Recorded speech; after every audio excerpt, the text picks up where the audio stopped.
holding your semen inward. That's called ejaculation. Just in case anybody was curious.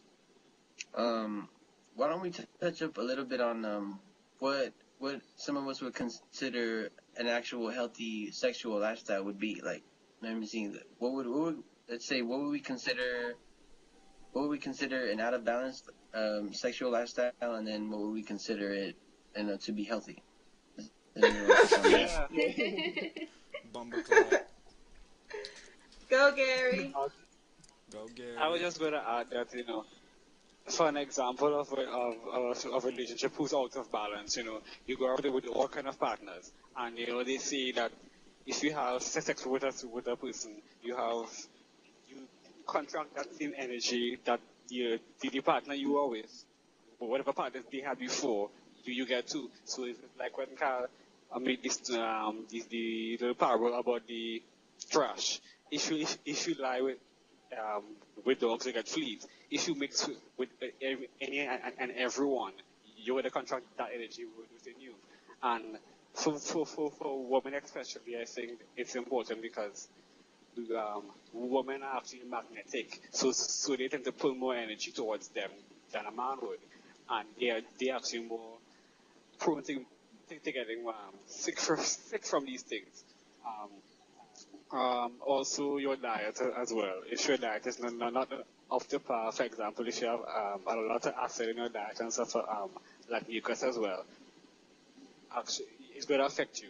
It actually could affect you even during sex because it could actually, for a man, it could actually have your semen acidic and if you actually into the woman, it can actually cause her to get sick as well. So, both partners should be healthy, and come to a certain agreement before engaging in certain activities. Yeah. That's it, clearly. Totally. Okay. Totally.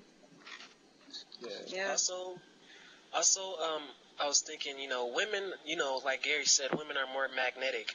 And even when you sleep in a bed with a woman, they are naturally, no offense, but, women are naturally more vampire. They're more like vampires a little bit. I mean, because they're just straight up, magnetic.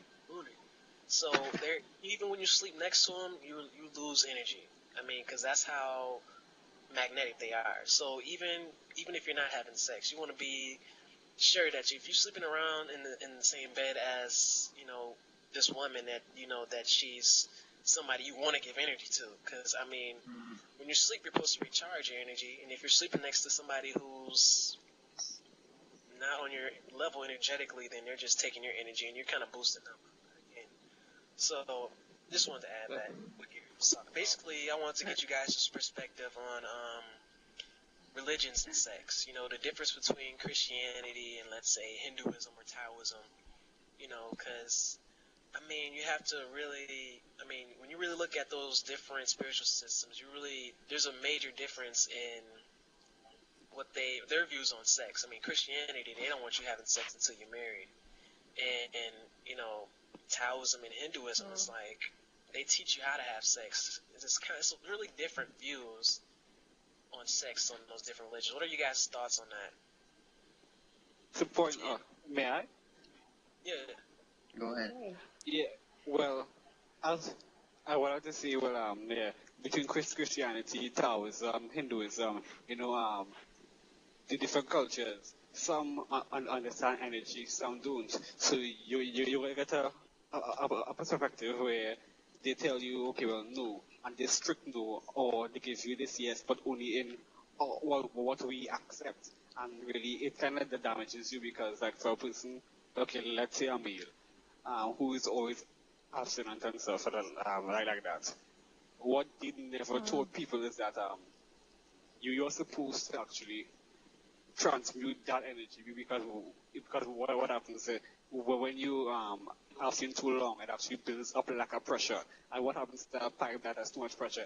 It bursts. So holding all that energy and not allowing yourself to transmute that energy could actually cause you more damage in the long run. As far as the Christianity thing, like you could definitely tell like their system is not very like energetically wise, because like the system I use as Druid, we look at sex as something sacred and not as something pleasure.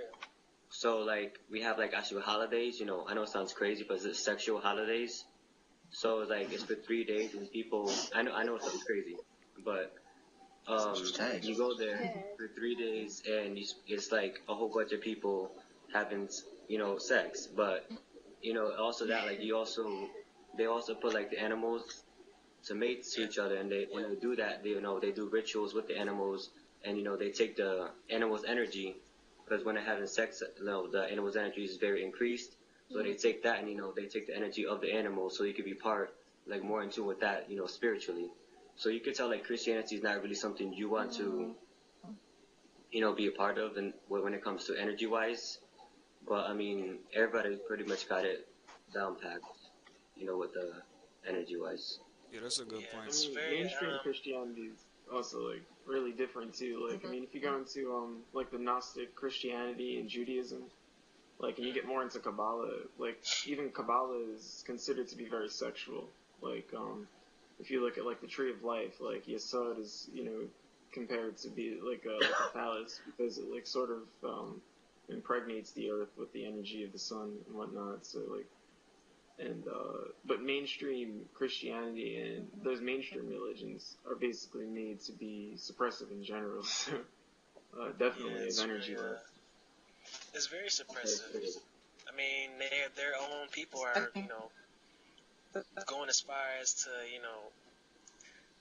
taking little kids and stuff like that. I mean, that's how the spiritual system is messed up when the spiritual leaders of that system are going after the kids and doing things that they just wouldn't be normal for. I mean, a priest is supposed to like protect kids and whatnot, and it's kind of like they're raping kids, and it's like, well, yeah, because like they're aware of how certain energy transferences work, so they're basically keeping it for themselves, and because that greedy energy is like that, they use it for that, So I mean, they're just taking it from people who are, unable to do anything that have no idea, like children, which is terrible, and like they're not even telling anybody that that you do get an energy exchange from sex, and basically at all. The clergy, I That's mean, a have good always point. known. Yeah, I'd also like to Yeah, add. I mean, the whole Christianity thing is on. Go ahead. I just wanted to say that for the listeners, we not hating on religions right now. We just breaking it down for y'all to understand it better, like energy wise. So we not hating, even if we say stuff like that, But I just wanted to make that clear, because some people might be Yeah, like, Christianity is beautiful, man. yeah, Like everything is. well, I was about to say, yeah. well, how important is sex in a relationship to you all? Like, how do you guys view sex in a relationship? Is it important in a relationship? Is it important in keeping a relationship? And, Totally. what are you guys' thoughts on that? Muy importante. Very Do you want important. to go? Can you guys Do you hear want to me? go there? Test. Yeah, go ahead. Yeah. Okay, cool.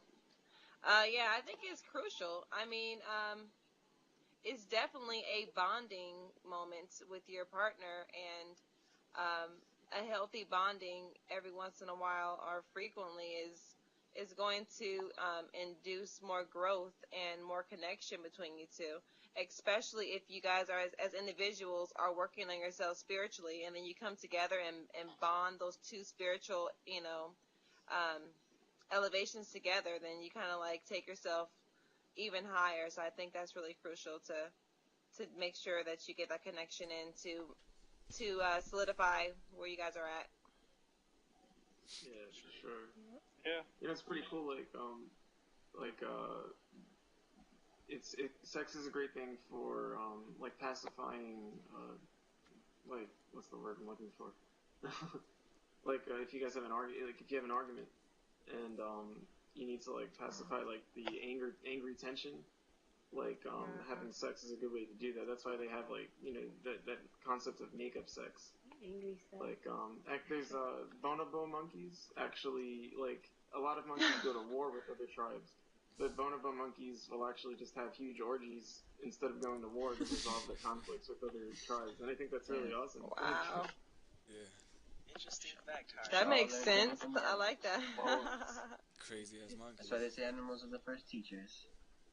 Yeah. I think it's always important as well as to always keep your sex life interesting because I mean when I look at older couples, I mean their relationships, divorce rates are skyrocketing. I guess I wouldn't say skyrocketing. I don't know what the actual percentage, but I know it's high. I know it's high. And I know that a big part of that is because they lose that passion in their relationship. They lose that passion, and the sex becomes boring, and and that's when the person starts to going out looking for somebody else. Wife might start cheating on you with somebody else, some younger guy. It's usually sometimes with some younger guys from younger age. I think it's very important to keep your sex life interesting, to keep evolving and trying new things. I mean, go outside of your comfort zone for your partner. So Yeah, I think that's important. Yeah. totally. Yeah, Bring I would something just new like to to the add. table. Yeah, especially if I you're would in a just long going to add, relationship. Yeah. Yeah, what, Gary? Yeah, I was just going to add, yeah, from your point there with the passion, yeah, it really is directly to elements because sex is the root element, right? And lot of older couples tend to lose their passion, which is related to their fire element, and that you know it relates to how your energy goes, if you don't have enough passion, and then you don't have enough of that bonding time. You lose the youth element, you lose your passion, you lose because actually when you actually connect with another person, it also leads to your element actually can slow down your own aging. A lot of people tend to be in terms of older couples who are more divorced and stuff, tend to be more bitter. You see them age a bit quicker. They don't have much patience and time for other things, the simple things. They tend to be less happier. So I think that really just relates to your whole life in general, not just one corner. It's your whole life. So Okay, Good good. point. That's good. Good point. I actually think sex is the Good. most important thing in the relationship, period. I mean, without sex, I mean, you can't get much more personal than sex. I mean, no matter, even though it's very loose, a loose kind of concept that in our society today, people might have sex with strangers all the time, but in a relationship, when you really care about somebody, the farthest you can go with them is sex. There's not much more you can go than that, except maybe knowing their secrets and stuff like that. But physically, Right. that's the expression of love. I mean, the coming together of yin and yang, the masculine and feminine energies, in one space, in one room at a time. And just those two things, like, just intermingling together is just like the most beautiful, like, most powerful thing you can probably experience with another person.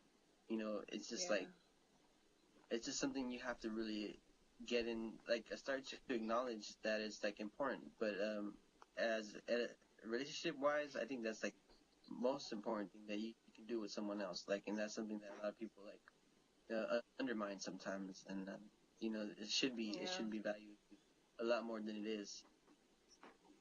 Yeah. But Yeah. Yeah. so I think a valuing lot is of yeah. go ahead, go ahead.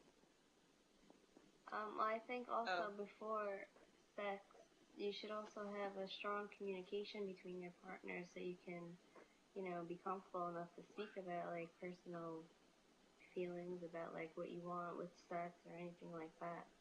Like a deep connection with communication is very important to have before, going into having sex with somebody.